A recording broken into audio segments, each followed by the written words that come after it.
Ever wondered what truly sets unforgettable hospitality apart from just another stay? This is the Global Hospitality Collective podcast, where we go beyond the surface to uncover the stories of short-term rental and vacation rental leaders who are reshaping our industry.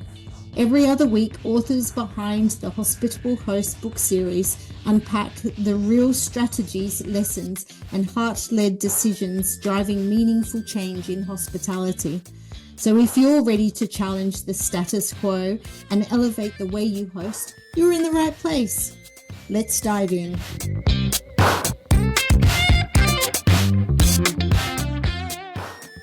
Welcome to the Global Hospitality Podcast, where we're elevating hospitality standards together. Today, we're talking about something that sits right at heart of hospitality and honestly, one of the biggest misconceptions of our industry.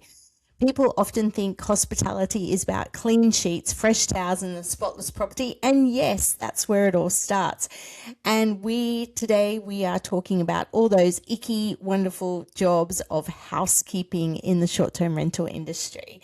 So my name is Jodie Odlin. Debbie Todd. I'm Helen Levine. I'm Rose Tipka. Together we love to talk about what's going on in our business, and for the listeners who are tuning in, perhaps you can pick up some tips and ideas from us. We're been in the short-term rental industry for quite some time, and collectively we love to chat about all things STR. So what's happening this week in your lives in short-term rentals, ladies? All right, what's going on? Gosh, there's a lot going on. Do we have the whole podcast to talk about what's going on? Listen, we have our new rental, just went up about a month ago. It's going great. I got tenants at our college rental, which is not a short-term rental, it's a long-term rental. It's a whole nother thing. So I'm excited. I've got tenants for that for next year. So that's huge for us. And graduation. And how many hosts, how many guests have you hosted already, Debbie? At the new place, we have hosted, I think, 6 families. Mm-hmm. Yeah. So we're booked out through for the next couple months. So it's going really well. That's exciting. Yeah. So we are just about ready to open our new rental. We have been building this massive 15,000 square foot massive property, and we have our first guest coming in 3 days. So we're very excited for that.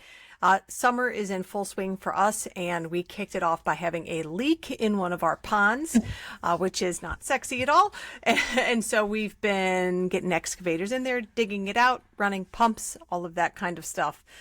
So we really started with a bang right there.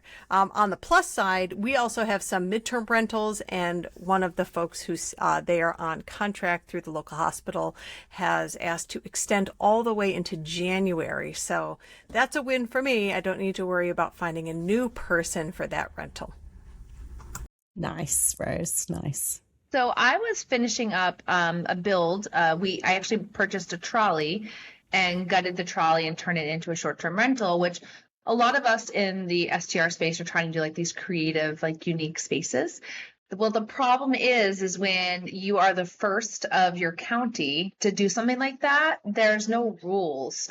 And government officials aren't really sure like how to handle it. So I did have to get a lawyer and present to the board and talk about like how it's safe and what codes it falls under. Because actually, I learned, so anybody who's thinking of doing this, that if you have a bus or a trolley or something that drives, if it's still drivable and it's not hardwired or plumbed to the ground and you could drive it off, it follows DOT codes and doesn't need to follow building codes. And so by me making it so that it wasn't like a permanent structure, allowed me to bypass certain things we would have had to have done that would have made it not usable. So that was something that I had learned, and now we've actually started having guests in it. So that was a big valuable lesson that sometimes creativity is great and you want to stand out, but it does require a little bit more work. Mm-hmm. Yeah, well, I've had a super busy week this week. Like Rose, summer is in full swing in the UK, so I'm super busy every day. managing a business from the other side of the world has its ups and downs, and the time zone is definitely creeping in. I'm finding myself staying up till 3 a.m. on a Friday, especially when I have over 60 guests arriving. So we've had leaks as well, Rose. I had a TV that didn't work, Wi-Fi that was down, you name it, this week it happened. But we got through it, and here we are. It's Friday on my side of the world, so in Australia, and tonight I will be up with lots of guests checking in again. So it's all good. I enjoy it. I actually really enjoy knowing that the guests have all checked in and they're happy, and then I go to sleep and have a good night's sleep. So it's not every day. So there we go. Busy weeks for short-term rental operators, and all of us here are busy mums and busy with other things going on in our life. But we love to get together and have these conversations, and hopefully you'll find some valuable information out of these. So let's talk about housekeeping, get into the topic. It's I know when I started in short-term rentals, we had a property on an extra little cottage on our property, and my kids actually were my first housekeepers. So being in the hospitality industry, I wasn't in housekeeping, but I was in front office. I understood what it means to have a clean, safe property, and I learnt along the way, and I taught my children how to clean. That created great adults. They went off to university, and they were the ones cleaning their halls of residence. So they didn't like it at the time, but they now appreciate what we were doing. So let's talk about first the team. Because I know, Debbie, you're also managing your properties remotely. What do you do with your cleaners? Are they in-house? So we use a cleaning company, and what I've learned over the years, when we first had one cleaning company, because we were an hour away. We couldn't go back and forth. So I needed that. And I didn't know where to look for like individual cleaners. And then we only had one property. So my mistake is that I gave everything to the cleaners. Like, it's almost like they were in charge, because they were there all the time. So whether it was staging, whether it was, they were kind of like the managers. I was like, do whatever you want. Well, then very quickly found like that's not the way to do it. We need to, and again, at the time I didn't know any better. So you don't know what you don't know. So I would go drop supplies off and realize things weren't done. So then I'm like, wait, what's going on? So then having more conversations of expectations. And then as I learned more and gained more wisdom, my expectations got a little higher. And it was hard for the team, the cleaning company, I like to call my cleaning team, even though it's their own company. They couldn't keep up with my expectations, and they were great. And it was a really hard, we let that kind of go for a really long time, because I kept thinking it's got to get better. It's got to get better. Then we had the breakup, and that was never fun. It's never fun. But at the same time, I'm a big proponent of not burning bridges. And, it just didn't work. It worked at first, and then it didn't. My husband laughs at me because he's like, about a month or two later, I had gone out to eat dinner with the company that we no longer use. And he's like, only you, Debbie. Like that you no longer use a company, and then you're going out to dinner. And I'm like, there's no hard feelings. It just didn't work, So we have a new company, kind of the same setup. Because at this point in my life, I'm not able to, if someone calls off, I can't try to find other cleaners. I'm just not there yet. Not saying we won't. So now, kind of the same setup. We have another cleaning team company that they take care of, if anybody calls off, they're responsible. But now we have a checklist of, these are my expectations. Communication is great. If things are not as planned, I try to get out there about twice a month. And I have a list. I tell them what I love. I tell them what we need improvements on. So that's kind of how we're doing it right now. So I am also local to my properties, like Helen. And I actually was the cleaner for years. And I remember, last summer I talked to a new host who was super excited because he had just finished this renovation on this cute little cabin. And he's like, well, what do I do for cleaning now? And I said, you clean it now. And he did not like to hear that because he wanted to hear, oh, here's a magic solution for somebody else to do the cleaning. But the reality for me is when we were starting out, we didn't have the money to pay somebody else to do it. And so for the first 3 years, we did have one part-time cleaner. I would clean with her at one of the properties, and then I would do the other one myself. And I would have my kids with me, but really that was the phase that we were in. And a lot of people, when they're starting out, maybe that's not what they want to hear, but sometimes you are the cleaner. And I also think that that's a very good education, because I think the people who clean in any industry, including ours, do not get the respect that they deserve. It is a hard job. It's not calculus, mind you. The hard thing is the consistency, is doing it 100% right 100% of the time. And that can be a mental challenge. Now, as we grew and our properties got bigger, we started bringing more cleaners on. But we were still at the point where I was on site cleaning with cleaners for all of our turnovers. It wouldn't be until we were 6 years into the company that I actually stepped back and stopped being on site to clean with the cleaners for every turnover. And that is the reality for us and for a lot of people getting started. So I think it's important that we tell folks the truth of handling the cleaning. Now we have teams for each one of our properties because our properties are larger size. So it's the same people cleaning the same properties. They have divided the job into zones. And so that makes it easier for them because they can be in charge of their time. They don't need to rely on other people showing up all at the same time. So they have clearly defined zones and what they need to do. And that is now the point that we're at. So for each property, we have a cleaning team, and each person on the team has a specific zone. And we also have what we call like a head of housekeeping or a house manager, and that person coordinates anything with the cleaners. So I don't have a bunch of people messaging me. That house manager deals with all the questions from the cleaning team, and then she will message me if I need to know anything. She also handles inventory management, what needs to get ordered, that kind of stuff. Now, we are still in the property. We always want to be the last ones in before guests arrive, and that's where we actually have that second layer where we have the pre-arrival inspection. That's completely separate from cleaning, and we do the pre-arrival inspection so we have the last set of eyes on the property no matter what. The other thing I want to point out, because I think this is something that is not discussed very much, I think laundry is a fundamentally different job than cleaning.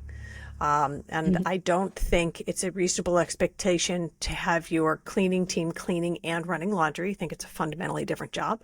Also, hot tubs are a big thing here. Everybody has to have a hot tub. Unless your cleaners are being compensated and are trained to specifically do hot tubs are a fundamentally different job as well. That's not just part of what a cleaner should do. Now, if they are trained to do it and you're compensating them for that separate task, then that's different.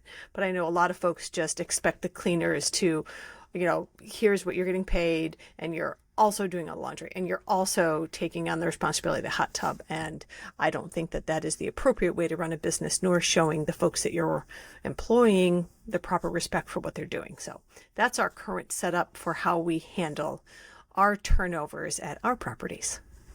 And to piggyback on that a little bit, just because I'm on the other side of that, our cleaning company does take care of that. So our cleaners do take care of the laundry and but we pay them hourly, which that'll be something maybe we can talk about later, of like hourly versus a set cost, because I've done both and there's pros and cons to both.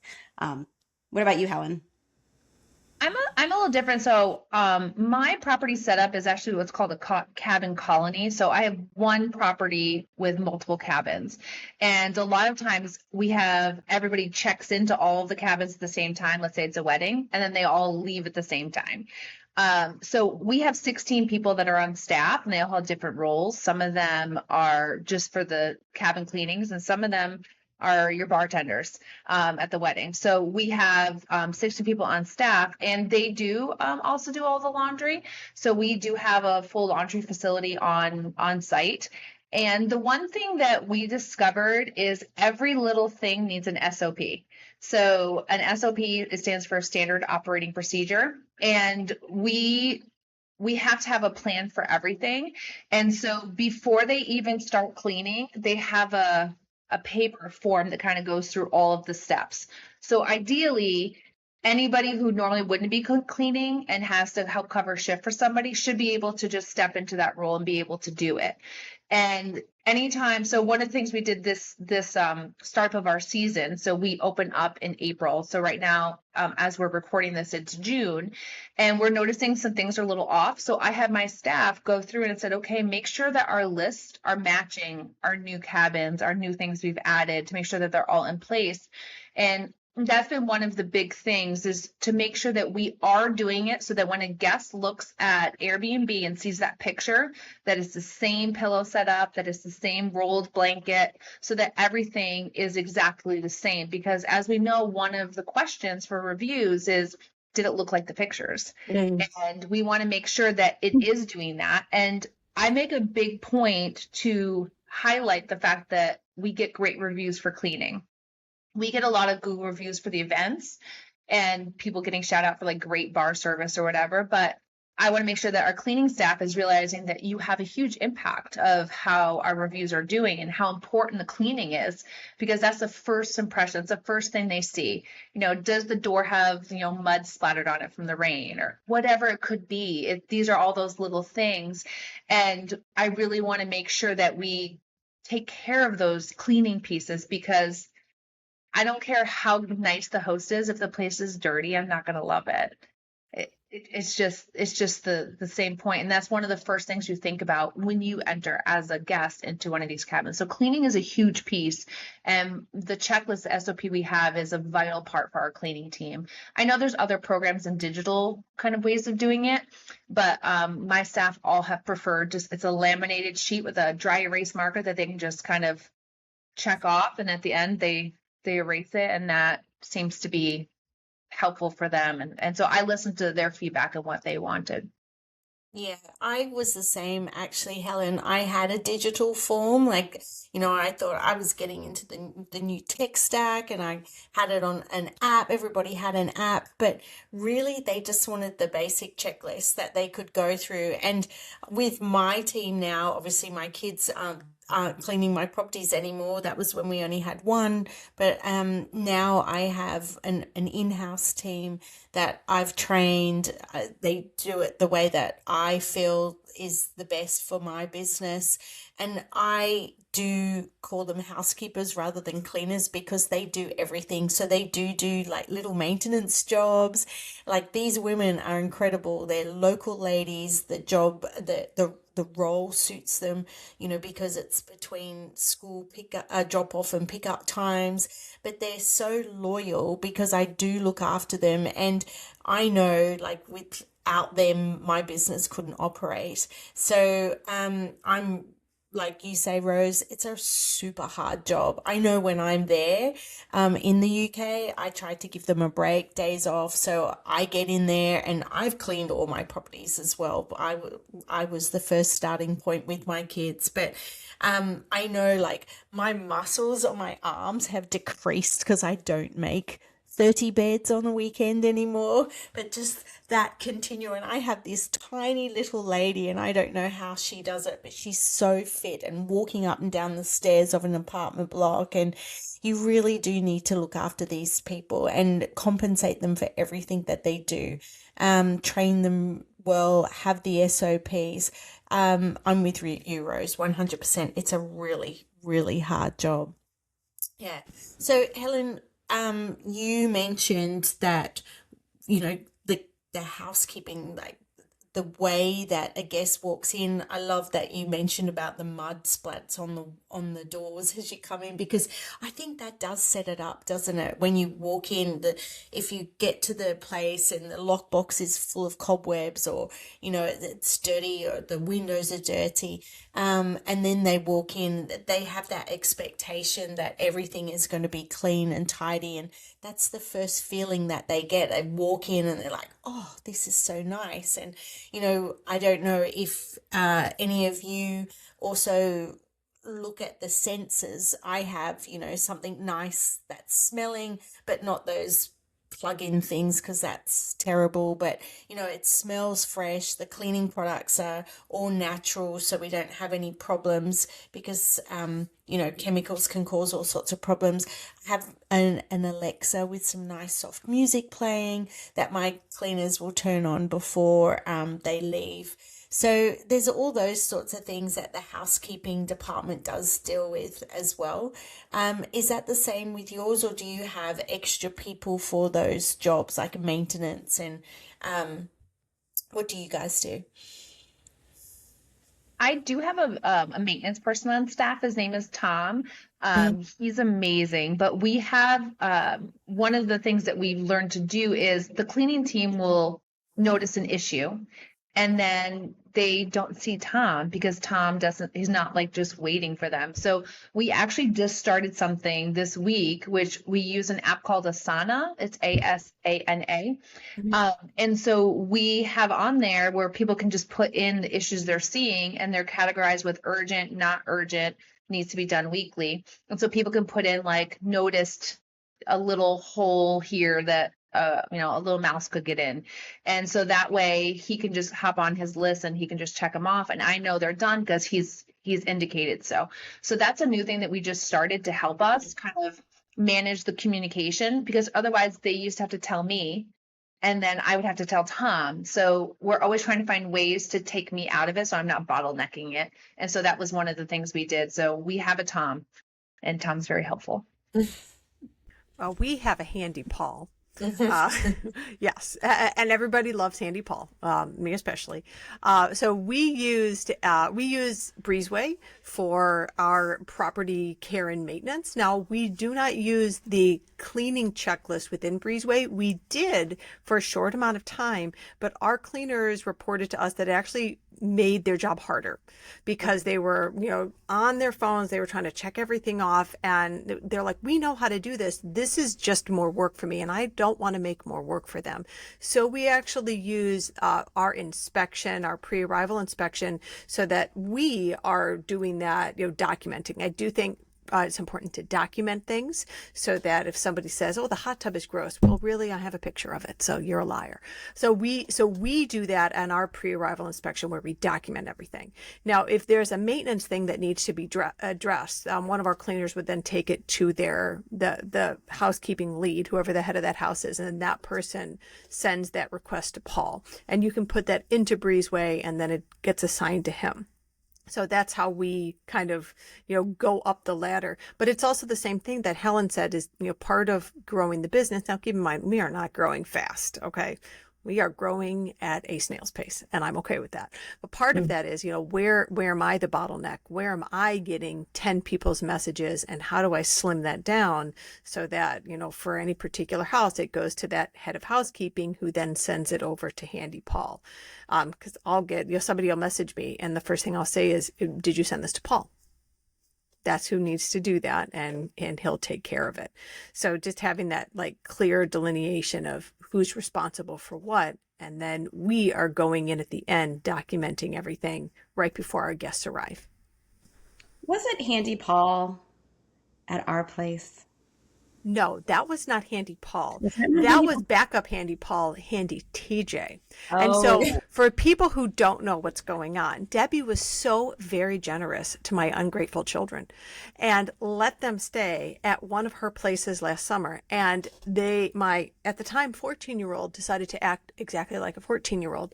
And he was wrestling with his buddies, and they put like an elbow through a wall. Yeah. And so the good thing is they were down there with our second handyman. His name is TJ. And so TJ got their butts out of bed at like 6 a.m. and drove them to the hardware store and made them fix the hole in the wall. And then when I finally told Debbie that it had happened, Debbie had to figure out where it was. And TJ did such a good job with them that Debbie couldn't figure out where it was. I was like looking at the walls. I'm like, where did this happen? She had to tell me. I didn't even know. Yes. So yeah, that's what Debbie's talking about. Yes. Don't let my kids stay at your house, I guess. Well, we have a Handy Logan. Same thing. We've gone through quite a few, and because we're in a different little situation, I am kind of the management person. So cleaners report to me, then I decide, okay, where does this need to go? So if it's, any, we have a plumber we call, we have a maintenance guy, but that's taking time, like you call people and they don't get back to you. I'm like, okay, we can't have that. So when you find your people, like love them Yes. well, and It's take so good care of them. important. If they're reliable, they communicate. I mean, like it's those little things, and I'm like, I'll pay you whatever you want. Not really, but sort of. But kind of the same thing. So our cleaners will say, just 2 days ago, Debbie, you have a huge crack in your tub, and I'm like, how does that happen? How do you get a crack in your tub? So I call Logan, and he checks it out, and now we've got to figure out when he's getting in there, but it's huge. And again, sometimes it's trial and error, maybe talking to other people. Sometimes people don't want to give away their ticket people, but it's super important to have people that you can call if you're in that situation, or they know who to call if you're, a little bit bigger. And it's so true. Like when you find somebody, I forget where I heard the saying, but it was hire slow and fire fast. If somebody's not working, like there's no point in like continuing that relationship. It's just not going to work, like you had said with your cleaning team. But when you find somebody, like really take the time to get to know them and make sure it's going to be a good fit. Because I don't know what we do without Tom. Like he's so great, and all the ladies, most of my team, and I don't know if this is the case for most people, but I think in the hospitality industry it tends to be very female heavy. And so most of the women on my team, love having Tom there because there's some things that we just don't have the knowledge and don't know how to do. So it's really great being able to have somebody to do that. And also being careful, because this was my fault. I was not sharing and communicating the expectations. So things weren't happening, but when you step back, I wasn't telling them, so there is a part of that you have to educate. You have to, whether it's a company you bring in, whether it's a maintenance guy, whether it's your team, you have to communicate. And it's not a one-time thing, right? I mean, it's one of those things that is as stuff happens, you may be like, oh, we never talked about that. Well, then let's talk about it. So communication is key wherever you are in your business. Absolutely. And going through the training, I had a lady, bless her, like she was a mom, she was lovely, she could clean really well, but to make beds, like the beds, I didn't show her how to make a bed. I just thought everyone knows how to make a bed, right? But I went into the apartment one day, and the duvet cover, which is clearly, a top side and an underside, the way that it is printed, was on sideways. The fitted sheet was on sideways, and I lifted off the duvet to redo it, and then I saw the fitted sheet was on sideways, and of course it didn't fit. But I just thought, wow, I didn't realize that I needed to train this lady on how to make the bed, and it's just a simple bed. It's nothing, this apartment isn't luxurious. It's just a simple bed. But, so I guess for me, I had that expectation that people could do it. I'm not fussy with the way that they place the pillows and the cushions. I like to give them some ownership on that as well, so they feel proud of what they're doing. And luckily, I have wonderful people that do a really good job. Obviously, if it was bad, I would pull it up. But that's one of my things. I say to them, like, if you see anything that you feel that could be done differently, please step in, let me know. And they really love that. And one other key thing that I ask them to do, because my housekeeping team are my checkers as well, I don't have a separate person coming in. I ask them, once they've finished cleaning the property and preparing the property, staging it, is to go outside for a couple of minutes, just get some fresh air and walk in as a guest, and then walk around and go, and they might pick something up, like they've left a cleaning cloth behind, or the bin in the bathroom has been placed on top of the toilet to wash the floor, and it's still there. So there's all those little things that they pick up. And we do have a really great review rating on our cleanliness, which, we're all really proud of. And one thing I've started to do is to pass that on to my team, because again, like, I want them to see how they're impacting people's stays. So I ran this really great report using AI, and I'll share it with you because I really tried to wrap my head around how I could extract this information from all of my reviews and come up with some sort of booklet that I could give them. And I'm in a WhatsApp group with all these AI gurus, and we were all trying to work out how to extract this information and put it into the report. And people were coming up with API connections and doing this and attaching it to Claude and asking it to do that. And then I had one wonderful lady who we all know, Laura Muse, say to me, go onto your Airbnb account as a guest, go into the review section, copy and paste all the reviews. Now I've got years of reviews, so it did take a little while, but not too long. And I copied all the reviews and I pasted those into Claude. And then I asked it to create a file on each property. And then so it posted all of the reviews. Then from those reviews, I was able to ask it to extract all the information that had to do with housekeeping, had to do with negative comments about housekeeping and the positive ones.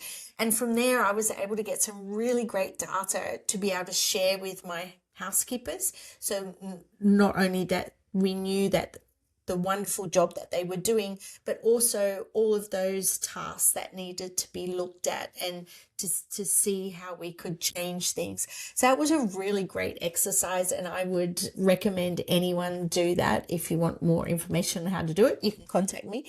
But it was super easy, and I know the housekeeping team really appreciated seeing all the wonderful reviews and, as I said, how they were impacting people's stays and how they impact my business.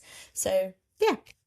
So let's talk about those days when we do get it wrong, because as hosts and new hosts probably that are listening, and even the property managers who are employing people to do this very special role of housekeeping, how have you got it wrong and what have you done about it? So we got it wrong last week. You seem to jump in there. Yeah. Yep, we got it wrong. So we have a building called the Lodge on the property, which is normally used for the wedding party and like larger families.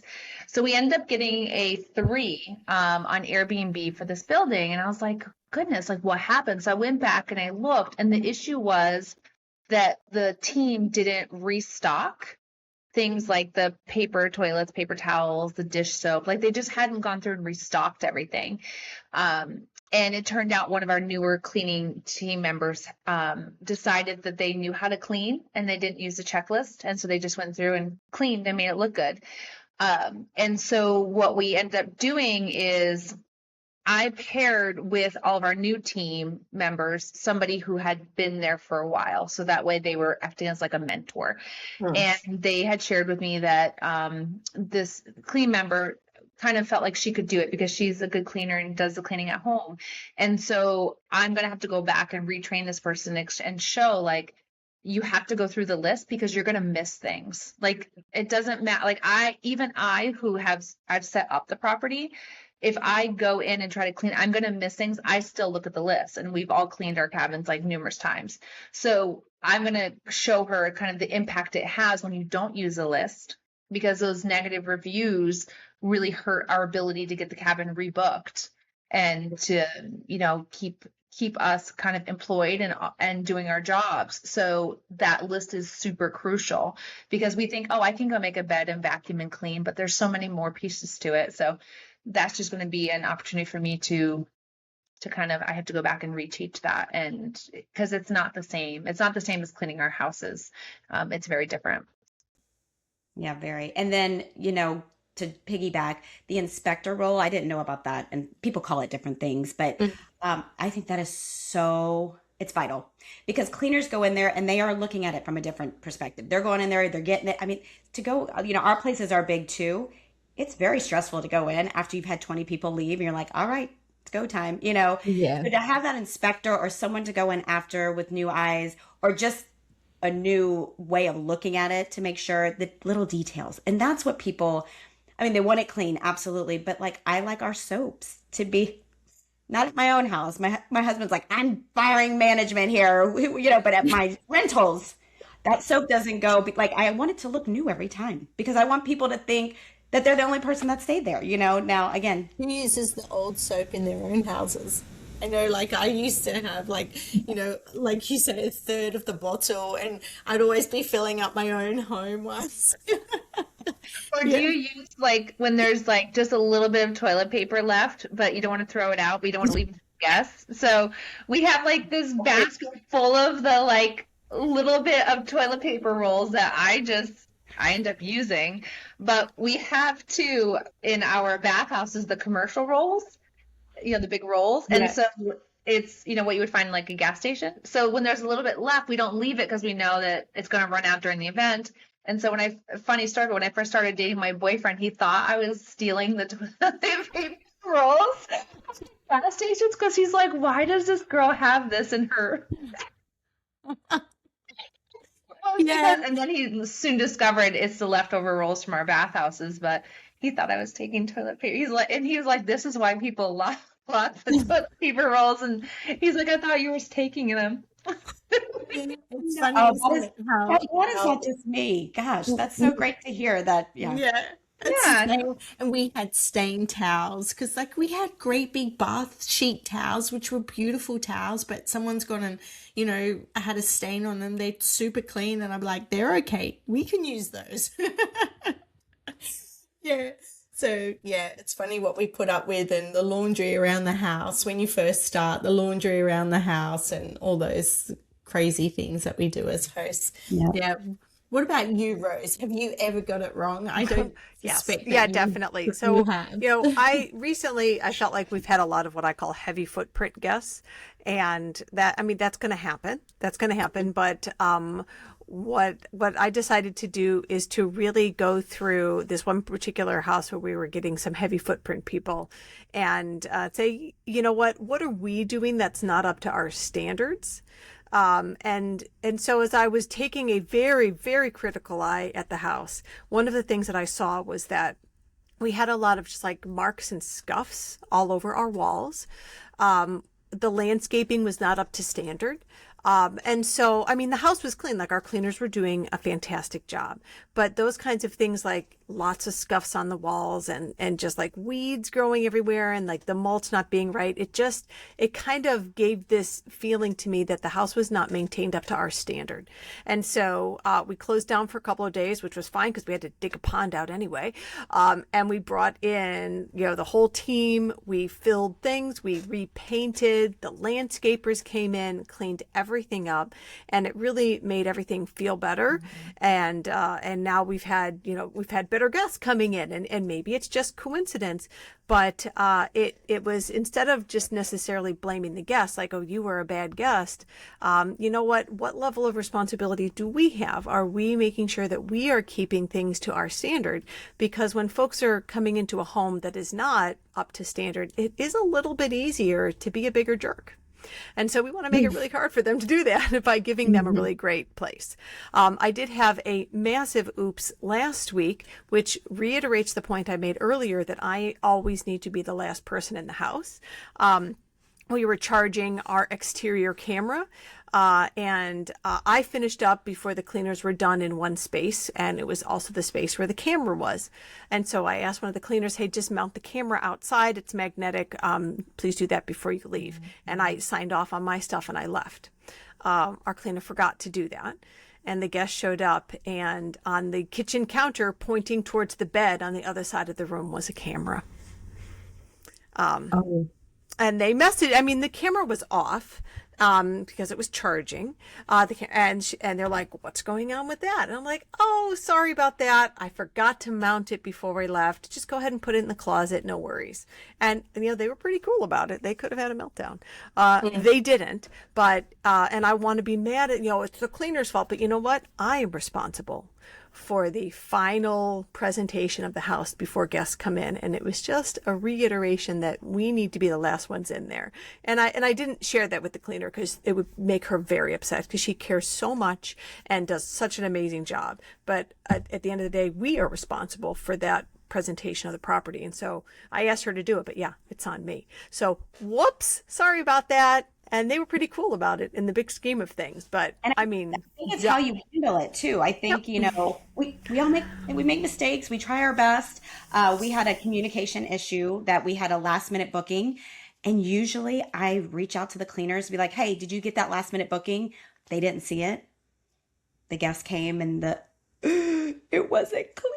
Like, it's like my worst nightmare. And they call me, hey, your place isn't clean. And I'm like, what? But we were able to get, you know, obviously I'm like dying inside, and called the team, and they got out there immediately. They sent like 3 people out there, got it all taken care of. Again, thank goodness for guests that give you grace. And I think that has a lot to do with pre-booking, you know, your communication with them from the time they book, which we'll get into that, from the time they book to the time they come. If you have like this communication with them, they already kind of start to know you. So I feel like that helped. And we still got a 5-star review, y'all. so I will say we have a rule within our team, because we tend to book pretty far out, but any reservations that are less than 30 days away, I will send a separate message to the cleaning team in their group chat.